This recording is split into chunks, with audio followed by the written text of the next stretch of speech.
एसीबीच्या चौकशीनंतर ठाकरे गटाचे आमदार राजन साळवी यांच्या विरोधात रत्नागिरी शहर पोलीस ठाण्यात गुन्हा दाखल करण्यात आला आहे। उत्पन्नापेक्षा 118% संपत्ती जास्त असल्याचा उल्लेख आरोपपत्रात करण्यात आला आहे।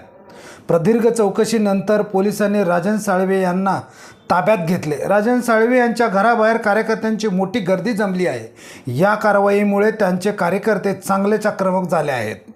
आमदार राजन साळवी यांच्यावर उत्पन्नापेक्षा जास्त 118% संपत्ती असल्याचा आरोप करण्यात आला आहे।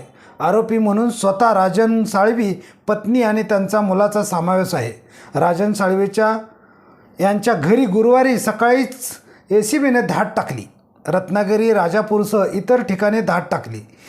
गेल्या काही दिवसापासून राजन साळवी एसीबीच्या रडारवर आहेत। मालमत्ता प्रकरणी त्यांच्या कुटुंबियाचीही चौकशी झाली आहे। आता एसीबीनं गुन्हा दाखल केल्यानं त्यांच्या अडचणीत वाढ झाली आहे। मात्र अटकेला घाबरत नसून आपण जामिनासाठी अर्ज करणार नसल्याचं साळवीने ठामपणे सांगितलं। रणनीती न्यूज चॅनलला आजच सबस्क्राइब करा आणि रहा अपडेट।